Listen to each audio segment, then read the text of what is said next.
On today's podcast, we're going to talk about mindfulness and meditation for moms. We're going to learn how to meditate and why it's so important for us.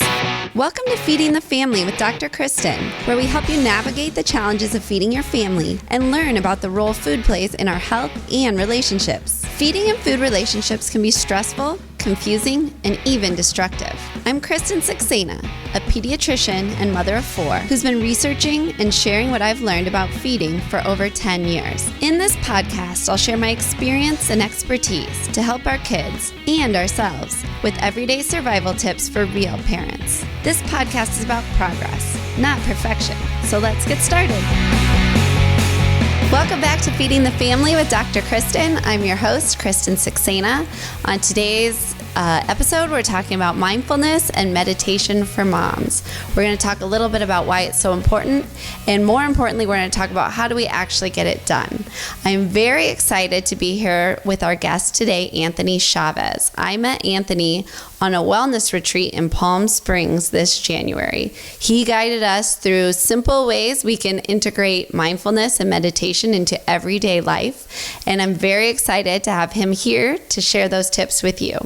Anthony is the founder of Prolific Personal Development. He's a human performance coach, and he's a master yoga instructor and movement and meditation teacher. He was actually listed in Men's Health magazine as one of the 10 best fitness trainers for home workouts on Instagram.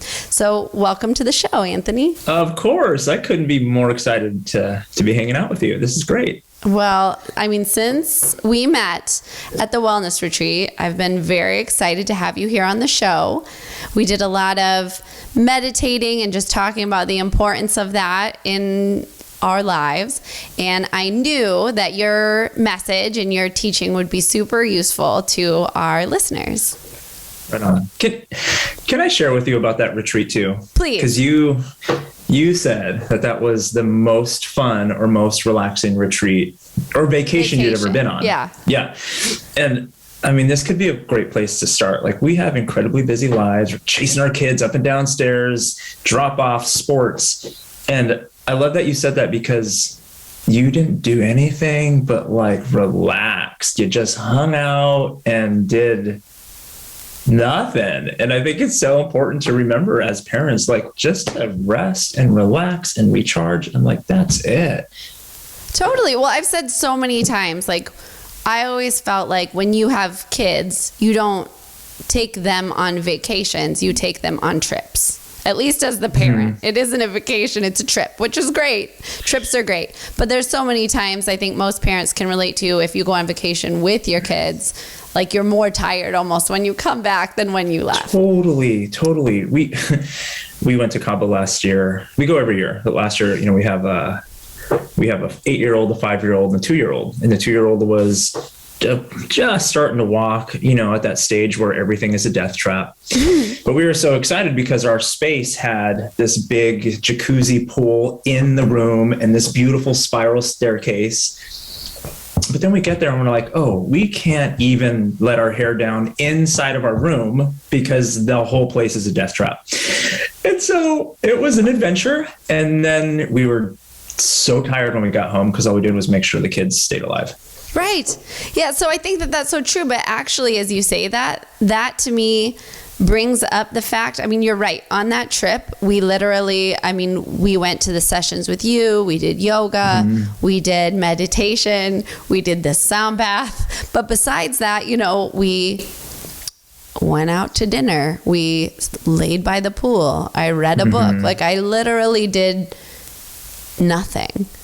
And It was fabulous. And I think that circles back to, essentially, in some ways, you can tell me because you're the expert, but meditation is a little bit of that doing nothing or sort of a stillness. And I think that almost I can think of that then is bringing this little segment of what could be this amazing, relaxing vacation. It's sort of bringing that little segment of that to every day. Nailed it. Yes. 100%. All right. Well, we're done here. I guess I got it. Great job, team. We'll see you next time. Awesome. No, you said doing nothing. And really, that's it. So many people get stuck on meditation being this big thing with a lot of effort and clear your mind. And there's so many myths involved that make it like really hard to start. There's a high barrier to entry because of everything that we've learned. But really, it's just that. It's doing nothing. Such a good analogy. When you're at the pool, you watch people walk by, you have a sip of whatever, you read a book, you take a nap, but you ain't doing anything. Yep. That's it. And then to dial it in, this is, what we're going to talk about today. The magic of meditating is bringing that into your life daily or multiple times a day. And then you get that same little sense of being recharged and refreshed and ready to take on the world as a mom, or ready to take on the world as a partner or a business owner. It just gives you that versus, let's talk about like the last couple of years where we're running on fumes and adrenaline and the hits just keep coming and we're not giving ourselves that moment to just pause. So yes, what we did at that resort was amazing. And then also, just so everyone knows, you don't have to leave your family for a week. You can do it in the comfort of your own home every morning. Yeah. And I think that, I feel like that retreat for me happened at just the right time in my life, because meditation was something I feel like I always wanted to do or thought I should do. You'd read all these books and it would sound like, every wonderfully successful person in their life say, oh, I meditate. And so then you're like, well, maybe I should start doing that so I can be this, wildly successful, amazing human being. But I feel like what you're saying, and it really resonated with me, was I didn't really understand, I think, what it was. So I think part of what was holding me back from being able to do it or enjoy it or reap any benefits was a sort of misconception about what I thought it was supposed to be. So you said, and you've told us, that you meditate regularly, like twice a day, which I think for a lot of us, wow, that sounds like, are you kidding me? You're like, bro, time out. Right. But can you first tell us, like, what does meditation even mean to you? Yeah. Well, back up a little bit. There's a enmeshment of mindfulness and meditation, and they're two different things. So mindfulness is defined as bringing your awareness to the present moment. It's just like paying attention. So there's effort things. There. That's how I learned what mindfulness was. Yes. I couldn't get my hand around that. And I was like, oh, it's just noticing stuff. Correct. But that's it. Like, noticing requires effort. So think of mindfulness as effort, and it can be giant effort. Like we did the 5 sense technique where you're paying attention to what you can smell, see, feel, taste, hear all at once. Like that's a lot of effort. Or if you've ever been in a yoga class and you're holding your body in a certain shape and you're breathing a certain way and you're looking at something, that's a mindfulness practice. So you're noticing and paying attention. Meditation, on the other hand, is defined as surrendering to the moment or letting go. So the biggest difference is one requires effort or focus. One is just letting go, like literally zoning out and releasing.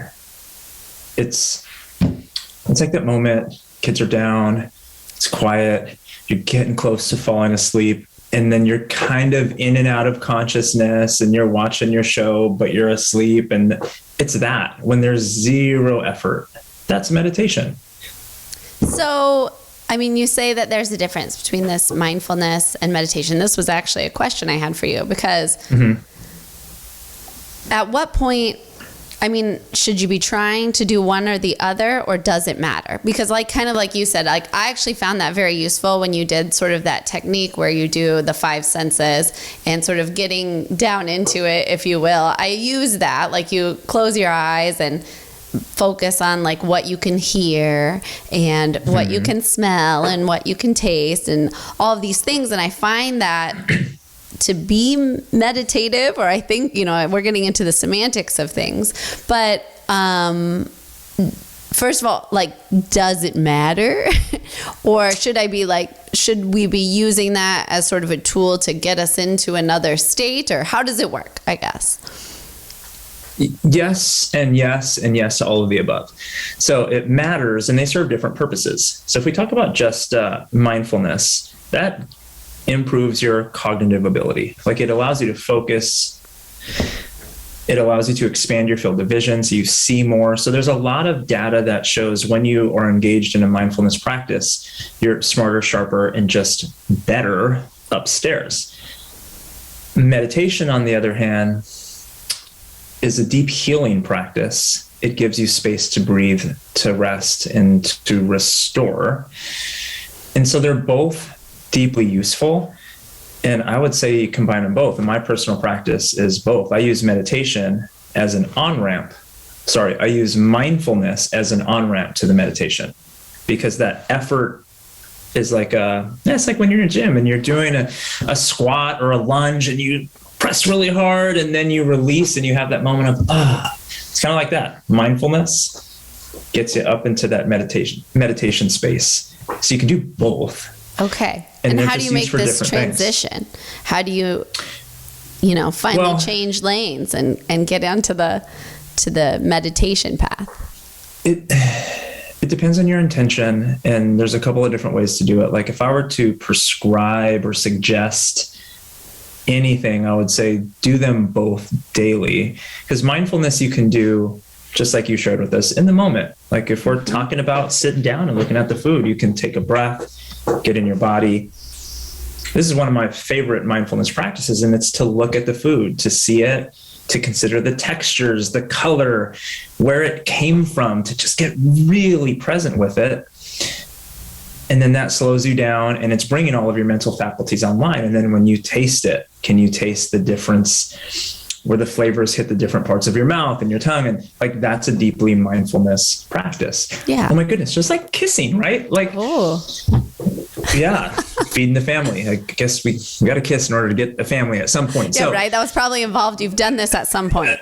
Yeah. Like, you don't kiss with your eyes open, like looking around and thinking about stuff. If you do, please stop doing that. Yeah, that's super creepy. My wife and I watched The Bachelor, and one of the last Bachelors did that, and like they just totally got roasted on social, but it was funny. I'm going to totally try that, by the way. Now I'm going to try it as an experiment. It'll change the experience of the kiss. The point is, like, you close your eyes because you're feeling, you're deeply present, like you're just there. There's nothing else that exists. So that's mindfulness. So you can do it with your dinner, with your meal, just when you're with your children and you look at their precious little faces or hold their hands. It gives you opportunities to stop and to pause. What it also does for me on like a, spiritual or emotional level is that it gives me more and more memories. Yes. So this is something that, okay, it's not talked about in like meditation and mindfulness, but every time you slow down enough to be there, you remember the great kisses, you remember the meals, or they're holding their hands, you remember that. And so I think that's my biggest why, because I don't want to get to the end of this life and like not have any memories or have a big giant bank of them. I don't want to have regrets. So this is a long ass answer to your question, like where mindfulness comes in. I think you can do it all the time. And the more and more you get used to doing it, the more and more present you become, the smarter, the sharper, but your life becomes fuller and richer because you're present for more of it. Yes. This totally answered kind of another one of my questions, which was why should parents do this? But this speaks to me so much because honestly, my entire motivation for even really personally deep diving into this had to do with the memories piece, because I felt like I didn't have the memories I wish I had from even like when my kids were super small, or even from my own childhood. I felt like I don't pull these memories the way that I would like to. And I think a lot of it had to do with this sort of, if your mind is in this constant like future focus or to-do list, you're not present in the moment and making those memories. And so somehow I finally came to terms with the fact, I think it's just, I wasn't present in the moment because I was constantly just this, and that's easy to get into that, especially It's when kids normal. are small and, always everyone needs something at all times. And so it's easy to get into that. But as I got in it, I realized, well, you have to be mindful of the present to make it a memory, really. And that's all you have at the end of your life. And I was like, oh my gosh, I have to figure this out. And so then I was like, all right, I think it's about being mindful. And I was like, well, what the hell does that mean? I don't know how to do that. And that's where I had to dumb it down for myself. And I see a therapist, and he was like, well, really being mindful is just noticing things. So he gave me a little assignment that was like, well, go sit outside and just do nothing, which of course, for me, like that alone, I was like, for how long do I have to do this? Do nothing. I've wasted my time. I've got a big giving me list. anxiety. Yes.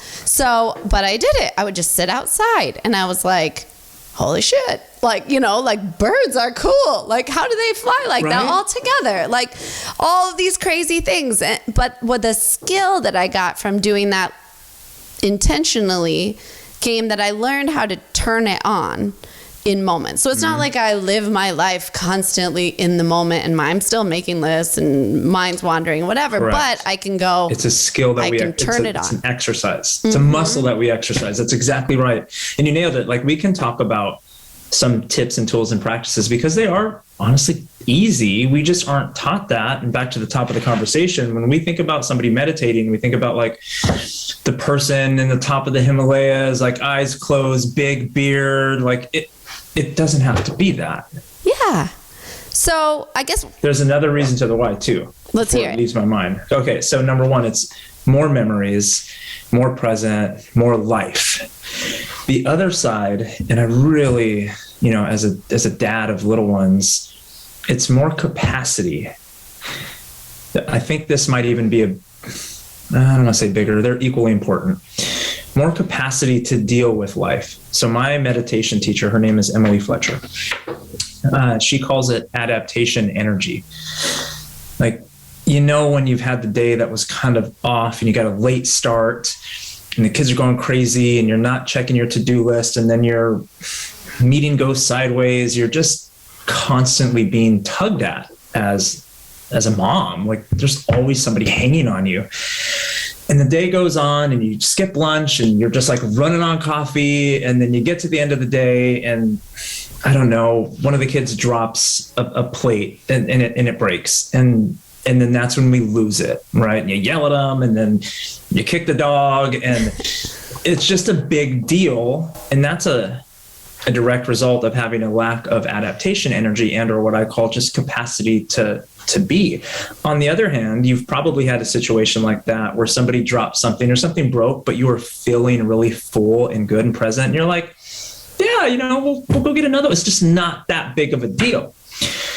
So when I look at my life and all the moments when I was too stressed out or being tugged in too many directions and was low on that adaptation energy, it looks like, snapping at the kids or being short with my wife or just not showing up to my full capacity and missing the moments. So they're really hand in hand. Can I gather all these beautiful moments, be present, but then also have space in my body and my brain to not lose it when things go wrong? So then that's where our other regrets come from, right? Totally. You're totally right.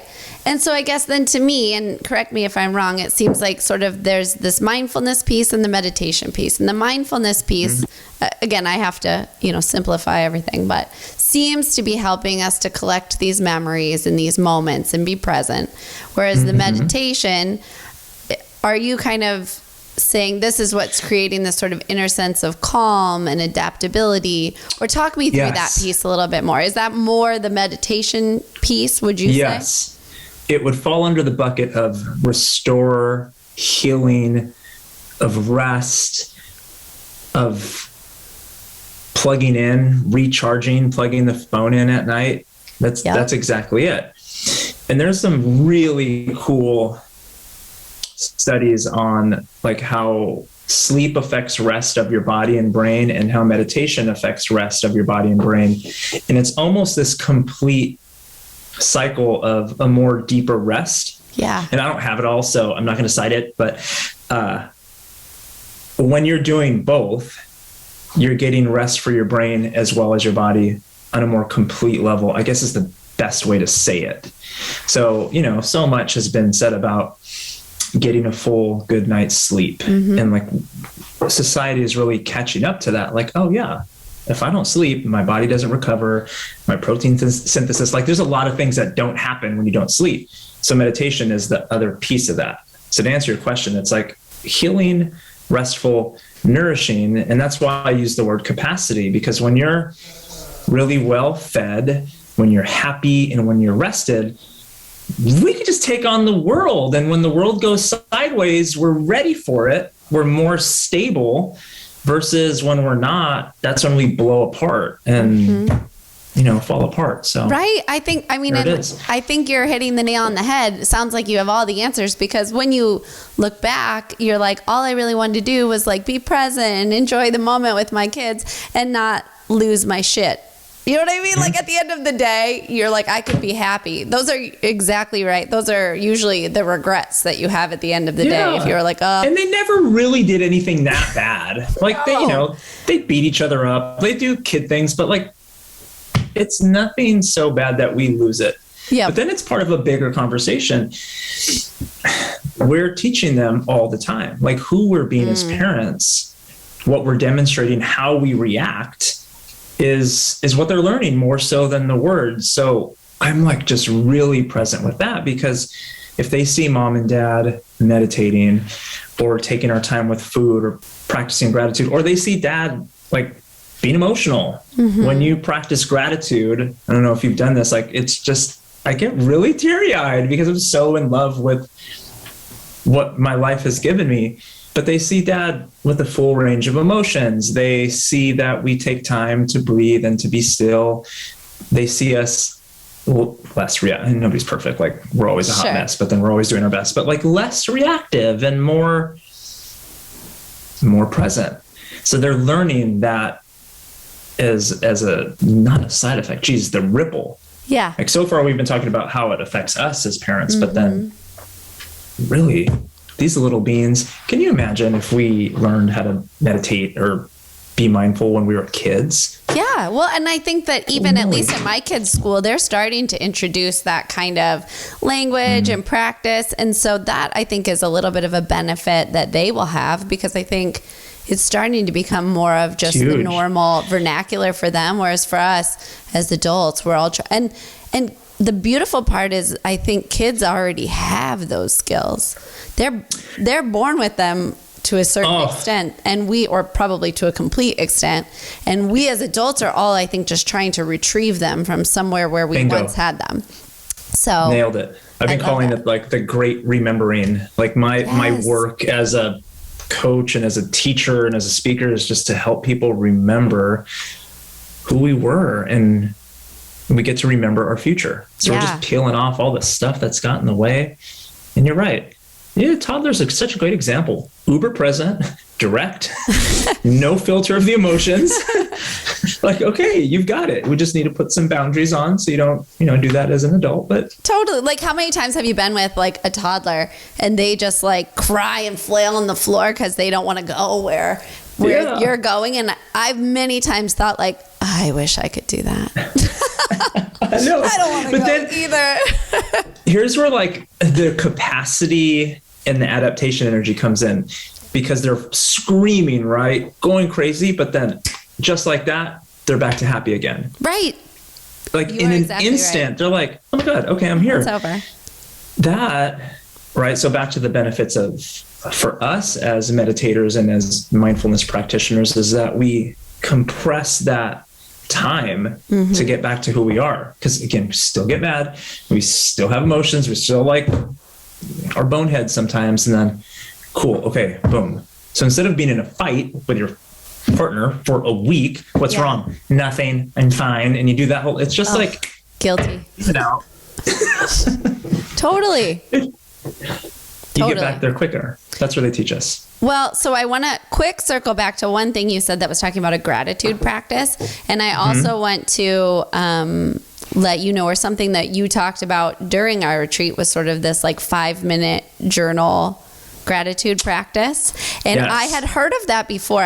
Isn't there somebody, this is like their book, or somebody came up with this as a journal? Yeah, I actually have it right here. It's called the 5-minute journal. And that poor guy, turns out I've been doing it without the book. So, but go buy a few and pass them out. Yeah, right. We'll but the takeaway I got was it, and correct me again if I'm wrong, but the daily task was that you would write down 3 things I'm grateful for today, kind of specific things, not just like the world is great, I'm great, and whatever. But, it could be very specific things, like I like the way the birds sound outside in the morning or something. That, and then what would make today amazing. And that just kind of helps you hone in on like, if I get nothing else done or do nothing today, let's prioritize this.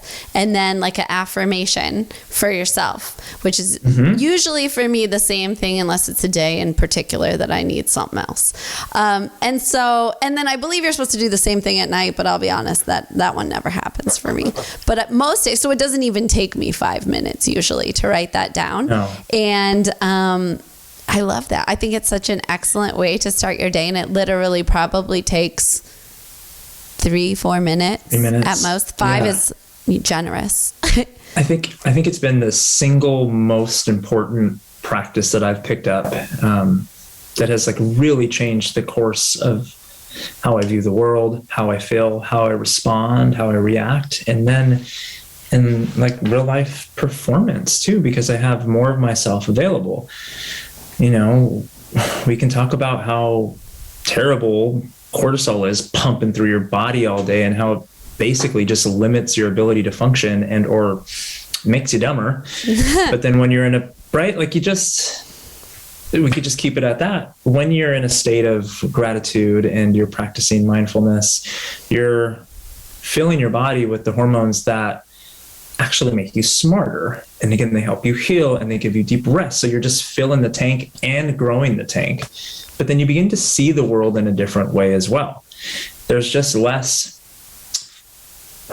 What's a good example? I mean, when you're happy, when you're just having the best time of your life, it's really hard to knock you off of that, because you can get bad news, things can fall, and you're just like, cool, we'll figure it out. When you're not in that space and you're, pumped with cortisol and you're just like chronically, you don't have it underneath the hood to deal with it. And it looks like, yelling at the kids or yelling at your partner, or just, it looks like regret. Totally. And I agree. I mean, I think especially doing that at the beginning of the day, it kind of starts you out on the right foot. All positive things. Like I've thought positive things about my life. I've thought about there's something that I could actually do that's going to just crush today. I'm going to be great. And then I've given myself a few random compliments. Like what a great way to start the day, right? It's so great. I know. That's the best thing about all of this. Like we're the ones living our life. There's nobody else in here. It's just us. So why not make it a really fun and pleasant place to be? Even with all the other folks who live in your head with you all the time. Like, why not? Why not? Why not? Because life is going to go, time is going to go. We get really hyper-focused on the results of our life, which is important, but then there's so much space in between the results. So let's have a good time. It also, as a parent, brings a real big intentionality to being a parent. If you simply give yourself that reminder to be present with your kids and to love those little faces, then you're going to do it. Our brains, and this, they're incredible. They're like these hyper supercomputers. And then what's good/bad about it is our brains don't know the difference between right, wrong, good, or bad. They'll just do what we tell them. So why not tell them the good stuff? Yeah. Because that's where we'll go. But on the other hand, like you say, when you wake up and you open your phone and you're looking at like the state of the world, or you're just filling yourself with this stuff that isn't supportive, then that's where your brain is going to go. That's where your thoughts are going to go. Then your kids are going to jump into bed and be all happy. And you'll be like, I'm so busy. Like, the world's falling apart. Like, yes, totally. Yeah, totally. Yeah. And it doesn't change what's happening in the world. But again, allows you to be a better version of you so that you can actually be of service where you can in the world. That's what it's about. Okay, so I want to get to like the how-tos of all of this, right? So I figure, you know, I'm a mom, I'm listening to this. You're like, oh, I'd love to be present and start my day off feeling great, you know, heal myself. That all sounds all well and good, Anthony, but how the hell am I supposed to do this? Like, what are your recommendations or tips for someone who has never meditated before? How do they get started? Couple of ways. There's some great apps that are available. Calm, Headspace, Mindfulness app. Great place to start. You just have your phone, put your headphones in, and they're varying lengths from like 2 minutes all the way up to 30. Some of them are an hour. So you can do that. Practices though, and we'll actually do one together. I'll lead us all through this really cool meditation. Wait. So if you're listening to this while you're driving, like don't do it, but wait till you get home. It's getting intentional with your schedule. So my best practice is to just wake up a little earlier than when the kids are going to come running into the room. And I know you're like, I don't want to wake up earlier, but it's as little as 5 minutes or as 10. So we're not talking about, getting up at 4 a.m. and hiking the mountain. Like, no. Just give yourself 5 more minutes and then you can stay in your bed, sit up, close your eyes and breathe. Do you have to sit up? I'm a lay down meditator. You don't have to sit up. You don't have to do anything. Yes. Okay. So you can lay down. You don't have to have like any fancy fingers or mudras. You can lay down. The only caveat with laying down is that you might fall back asleep. And if you fall asleep, that's fine because you're resting. Just be aware of that. So yeah, I like to sit up so I don't fall asleep. But that would be practice number one. The other one would be to use the restroom. So this, again, mom and dad tip. I love it. You lock the door, mom, you go to the bathroom, and you just sit there for 5 minutes and do your practice. I love it.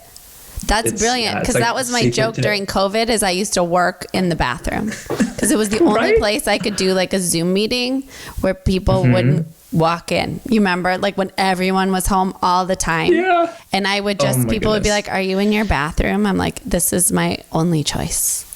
This is all I got. Other one, shower. I think this is a book. You should call it like Bathroom Meditations. We should. Yeah. Hacks for parents. There's one sacred space left is the restroom. But when you take a shower too, and a shower is cool because it has a combo of it's a deeply mindful. It could be a big mindfulness practice because you can feel the heat of the water on your body. Like just get really present to what it feels like. Your feet on the ground when you're washing yourself. That is another hack that you can use. And most of us are showering every day. Sometimes we don't. Again, mom and dad life, we get it. Other parent hack for meditation is washing the dishes or even when you're just getting them into what is the thing called? The dishwasher. Mm-hmm. Kids are not going to bother you for the most part. They don't want to help, depending on their age. It's time to get left alone. Yep. So you feel the heat and the soap on your hands. You get really present with it and intentional with the wiping and the putting in. But so much of like these practices that we're talking about, they just require you to be present, like we've shared, to pay attention or to notice. And they also require you to breathe deeper. So you can just stop and move to like a 4 or a 6 second inhale, like breathe in 4, 3, 2, 1. Exhale 4, 3, 2, 1. Put the thing in. And at a very minimum, you need 2 minutes a day. That's it. So between bathroom breaks, waking up early, taking a shower, doing the dishes, the moment after drop off is done and you get into the driveway and before you walk into your house and before you you said that was like one of your secrets for squeezing in like a second afternoon one was kind of that like driveway. And I believe I can't imagine there's not a parent out here that hasn't circled the house or just sat in the car for like 2 minutes, like even if it was probably not doing something as beneficial as meditating, but I think it was like, I just need my like little Facebook, Instagram fix or whatever. Totally. That's exactly it though, Kristin. We just get intentional about it. Yep. I mean, there's so many funny memes that were, car time is like sacred time. Totally. But instead of not even instead, I want to make this as easy and accessible as possible. So not even instead of scrolling, because I can scroll all the time. Like I got to keep up with the gossip. I got to laugh. I got to like see who's doing what. But 2 minutes first of just breathing. And I like to put a hand on my heart. So like there's this physical anchor, big breath in to start. And then I'll do that 4-second count that I just did. Inhale for 4, 3, 2, 1. Exhale, 4, 3, 2, 1. Like 4 or 5 rounds. And it elicits this sensation of calm. Your shoulders drop, you get heavier in the seat, and you're like, okay, I can do this. Let me see what's going on. Now we'll see. And now I'll get my cortisol back up. Check the internet. Yeah, you balance it out. Right. Well, but I think that speaks a lot, because I think that as I talked especially to people I know, these were the questions they had. And I think that answered it. First of all, they were saying, can I do this while doing other things? In the sense of, like the shower or the sort of sitting in the bathroom. There's things I've seen that are sort of like these running meditations and things of that nature. I mean, the question I think we all have is like, does this count? Is this real meditation? And so... Great question. This is where so many of us get messed up, because we've for the most part, all of the meditation and mindfulness practices that have been shared with us have been designed for people who've chosen a monastic lifestyle. So that's why we have these images of people in the robes and like not moving a muscle and being perfectly still for hours, because they've chosen that. And that's great.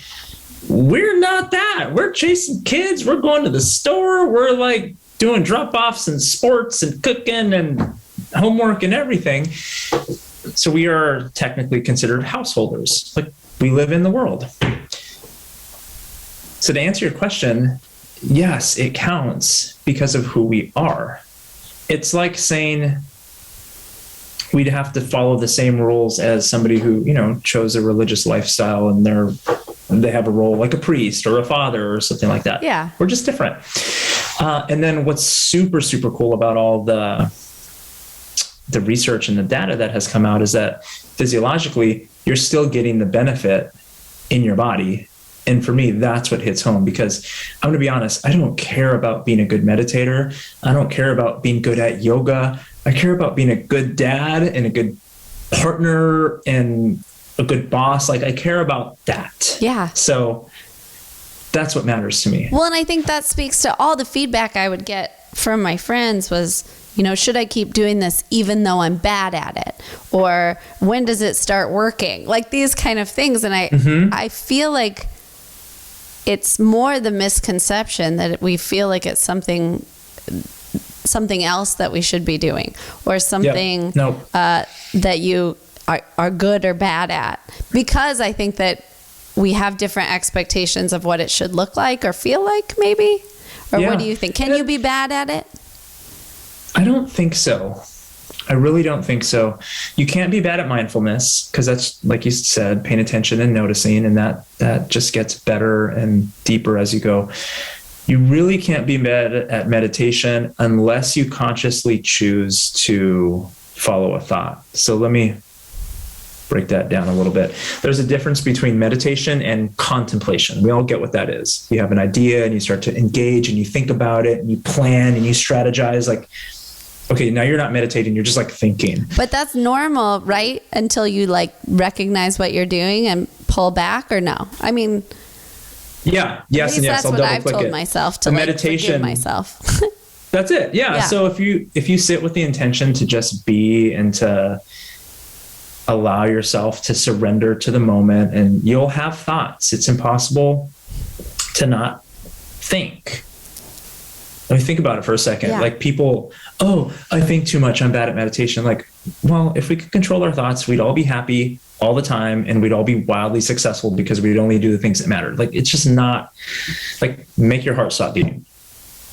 It's one of those things. So I don't know why we think we can stop our thoughts. So you see them come and you're like, hey, thought, or like you have a little bit of engagement, but then you bring yourself back to just breathing and noticing. And it's like your example earlier of watching the birds, and they're pretty and they have a great song, and then they fly away and you're just still chilling on your porch.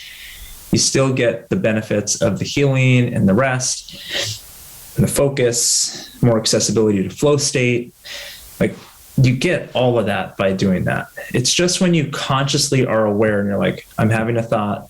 I know I'm sitting and meditating, but I'm going to go ahead and like consciously choose to think about this thought. Then I would say you're off the ranch. Okay. Well, and I think then that maybe is reassuring to people, because people are always, my mind still wanders and it's hard to quiet my mind.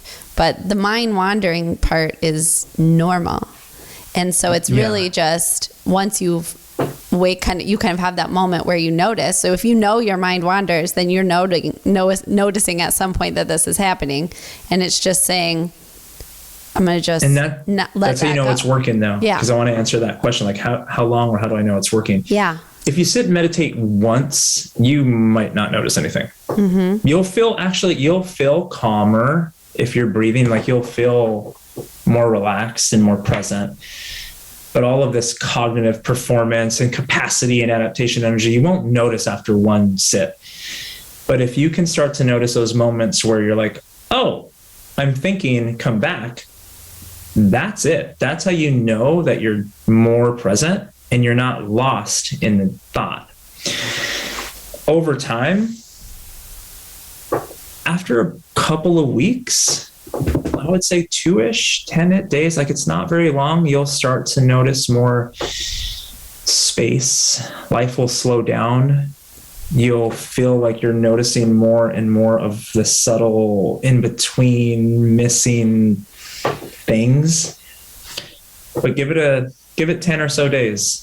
And then in an ideal world, I'd say a month, so that it becomes like a real habit. But you'll notice after about a week and a half, 10-ish days. To me, another like transition I noticed is, like I've said in the past, I've tried to do this and I've been very rigid about it, thinking like I should do this, I have to do this. And I think more recently, as I would say, I feel like it's working. What happens now is I don't have to be so rigid about it because it's something I want. Like, it's like you almost are like bummed if you miss, you are bummed if you miss a day. It's like you start to like self-prioritize it. And when you're doing it, you actually are like, oh, I wish I could just stay here and do this for like an hour. Yep. So it doesn't become a chore, and it doesn't become something I'm like, well, I better make myself do this, like a chore. It's like, I can't wait to go into the bathroom and hide out for 2 minutes so I can do my meditation, because it's like, that's fun. Nailed it. Like, that's exactly it. When I miss now, I don't feel as sharp or as present. I feel like I'm actually missing something. But you don't feel how we go guilty, like you didn't do what you were supposed to do. No, not at all. And that might feel like that in the beginning, like you said. But for me, it's how do we go from distress to peace, and then from peace to performance? And that's in all the areas of our life. So I notice it now because it's after years of doing it that I'm not as good as I can be. But if you're in a place where you're just starting, what you'll notice is just more peace, more steadiness. And you're so right. Once you're doing it, you crave it. It feels good. But back to like living your life. If you're doing it every day and you know that it just feels better, and you come out and you're happier and you're more engaged with your family and you're creating more memories and you are not as reactive, it like compounds and validates the action. Because a lot of times people, we're busy. We are busy people. And they're like, AC, you do this twice a day. You carve out 20 minutes twice a day. Like, what, do you not have a job? And I'm like, I got 4 kids. I'm running 2 businesses. I'm an ultra endurance athlete. Like, I've got a lot going on, but that's where I get the energy and the space to do it. Mm-hmm. When I don't do it, that's when it's like too much espresso, all of the other things that we try to use to keep us here that actually just detract us, right? We start talking about the sugary drinks and being underhydrated and you know what happens when we're in that space. So it's just as important for me as brushing your teeth and hanging out. Totally. Well, all that talk about food transitioned me to, when we got together in Palm Springs, I knew I loved you because you liked to eat and drink and have a good time. I do. And so we talked a little bit, though, about how all of these ideas and practices can sort of translate to our time with our family, including family meals. So talk to me a little bit about how these practices relate to family mealtime at the Chavez house. Okay. So what we try to do as often as we can is start every dinner. Mornings we're surviving. Right. Get dressed. Go to school. But dinner, we start with gratitude. So and gratitude isn't necessarily what are you grateful for today? It's like, what was your favorite part of the day? What was your biggest win? What did you love about today? And we also say, what are you grateful for? And then we pause, and this is before we eat, and we just share with each other. So the food is out, we're looking at it. My wife or I will typically always include in one of our gratitude shares, gratitude for the meal itself. But we go around and it gets us in this really sweet space of seeing each other and of being together and of rooting down to enjoy the meal together. I'm also of the belief that gratitude is the vehicle for love. It's how we give and receive and experience this big word of love by giving and receiving gratitude. So it's this big love fest that we'll have. And it's just really fun to have an intentional conversation around the meal with our kids. And again, the ones who are in the house, 8, 5, and 2, and even the little 2-year-old says whatever he says, but he participates and he gets it.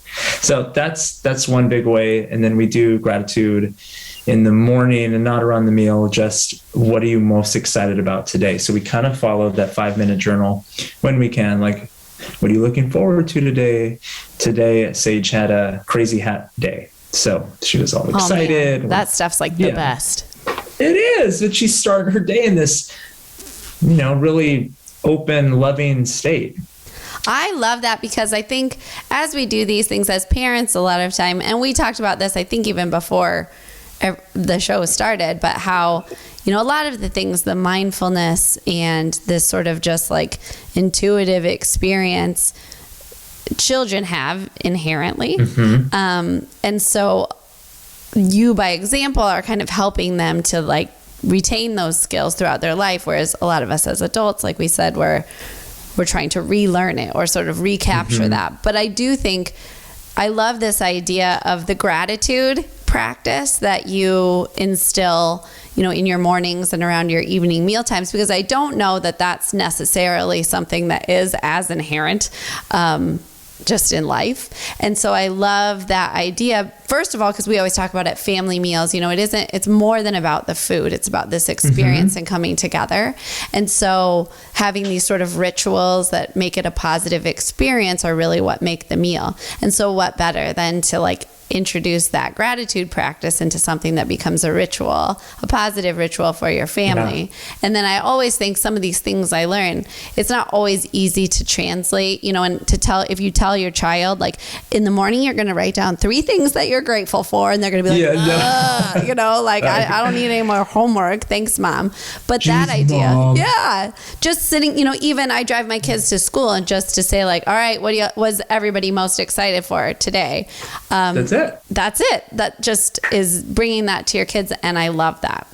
So what I love too about the meal part is that we're consciously or subconsciously setting up our kids to, like you said, be connected, but enjoy the ritual of eating. There's a lot of people, a lot of us have interesting relationships with foods that, negatively impact us, from nutrition to how we view our bodies. There's just a lot that's happening, especially with social media now and filters. So part of my intention is that if I can have the kids associate mealtime with love, with connection, with family, with head, heart, and soul nourishing, then I think the food's just going to, get in there better. But as they grow up, I think they'll be more protected against some of the stuff that we're having to deal with. So it's a little bit of that too. And I think that's backed up by research. And I think that's the core of why the family meal does all the things that it does, because it's hard to believe in some ways that it's like just by sitting down together and doing this, all of these outcomes, these great outcomes become more likely. But I think you nailed it in terms of describing like what that really does and why it's, the nourishment is so much more than just the food. Yeah. Yeah. Amazing. Like all those blue zone studies are awesome. And there's like different foods, but I'm like, actually what they all have in common is community, connection, camaraderie, love, family. Because some of what they're eating are like opposite. Totally different. So like, no, we're not eating sugar constantly, but there are some sweets. It's about this connectivity and intentionality. And then we layer in the right foods on top of it. And okay, now we can live for a long time and be healthy and vibrant. I love it. Okay, well, I want to make sure we have time because this is like a special little gem that you're giving us. You're going to guide us all through a short meditation so we can all get a feel for how easy and wonderful this is, right? Perfect. Okay. So tell me what to do. All right. So first things first, get comfortable. And we're okay on time? I'm not going anywhere. Right. Get comfortable in your body. So if you're listening at home, I'll just guide you through this as if you were with me. You can sit any way you like. You can lay down. Just be comfortable. And then if it works for you, close your eyes. If that doesn't work, just tighten your gaze. And begin to notice the flow of your breath. Notice the natural rhythm and cadence. And then let the heaviness of your bones just sink into your chair or into your cushion or your bed. Take a big breath in. Slow, open mouth exhale. Breathe in for 4, 3, 2, 1. Slight pause. Exhale. 4, 3, 2, 1. Inhale. 4, 3, 2, 1. Exhale. 4, 3, 2, 1. Breathe in. 2, 1. Exhale. 2, 1. Last time. Breathe in.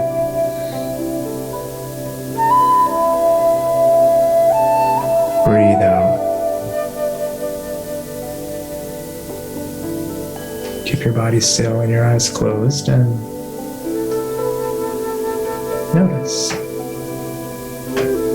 Allow yourself to come back to a natural cadence of breath.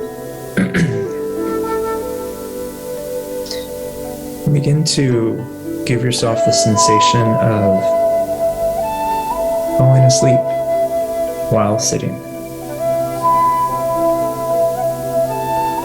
So take off every bit of effort, anything you're holding on to,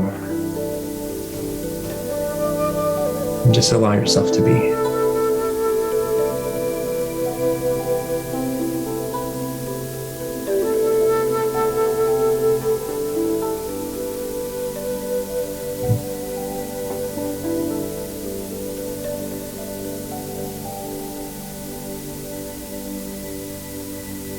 If your mind starts to get a little loud, the best reset is to simply take a big breath in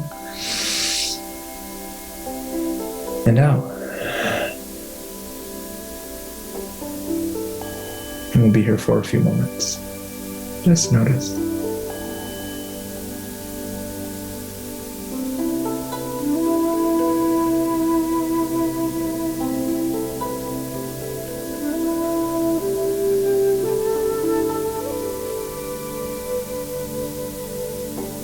It's okay if your head nods. It's okay if you come in and out of consciousness. Remember, there's no wrong way to do this.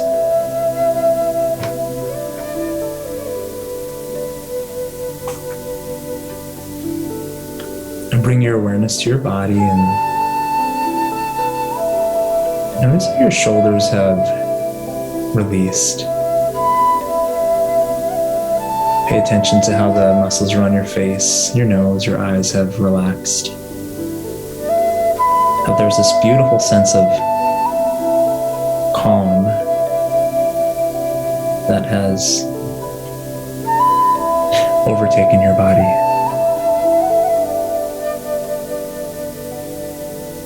From this place of stillness, open your heart to one person who you're really, really grateful to have in your life.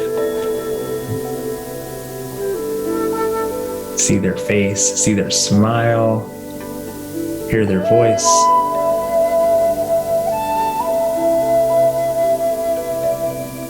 And then allow yourself to bathe in gratitude.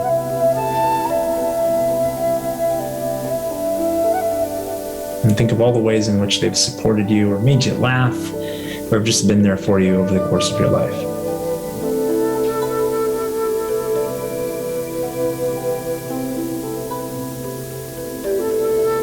And then with this as the foundation, think about one thing you would love to accomplish today that would just make today amazing. And see yourself doing it with joy, with precision, with excellence.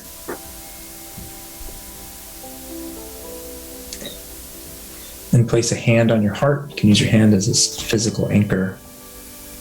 Dip your chin to your chest and tell yourself, thank you, me.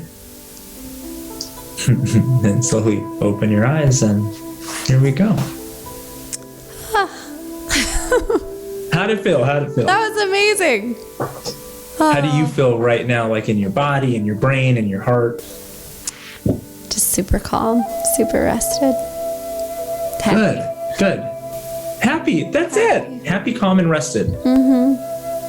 Awesome. Like the dream of every parent ever. Yeah, right? If you could only be calm, and rested. Just do this all day. I'm so glad because that was only, I think it was about 5 minutes, maybe 6. It was like really short. And I'm glad that we actually got to do that because, again, you don't need 20 minutes. You don't need an hour. You don't need an ashram. Like, can you sneak away to the restroom or the shower or get up a few minutes earlier and just breathe deep, let your mind rest and be like, you know what, I'm grateful for this and this is what I'm going to get today. I want to know who you're grateful for, actually. Oh, I thought about my husband. Oh, for sure. Shakar, you met him. Love that you dude. Understand why I'm so grateful for him. I did. Yeah. He was a highlight for me. He was awesome. He's fun. He's amazing. Good. Well, so then how did it feel in your body when you were in that space of gratitude? Oh, I mean, it was just like very warm and comfortable and joyful, I feel like. Mm-hmm. That's it. It was. It was almost like childlike in and of itself. You're just kind of... There you go. We're remembering. Virtual you said struggles. It yeah. Before the podcast and during that you believe we were born with all of this inside of us. So it's just a practice to come back. I love it. Thank you so much. Ready to take on the day. Thank you, Anthony. So if our listeners want to, get more of Anthony Chavez, what's the best way? I mean, they've done it. They did your meditation. They're like, I'm sold. Okay. Where do they find you? 2 ways. Number one, social is probably the easiest way because of the level of engagement. So it's at Anthony Chavez Yoga. It's the easiest way to find me. And then I also have a website. It's prolificpersonaldevelopment.com. And then I guess we can kind of announce it now, coming in the next couple of months. If you're in the Denver area, I am opening a integrated wellness concept that will include a movement studio to move your body. It'll include coaching and chiropractic and massage and even traditional therapy. And then we've also got a great cup of coffee that we'll put in your hand and send you out with. So that's coming soon. More to come on that. But for now, at Anthony Chavez Yoga and or prolificpersonaldevelopment.com. Amazing. We'll get all that information out for our listeners, but thank you so much for joining us today. Of course, my absolute pleasure. We should do this again. Absolutely. Talk to you soon.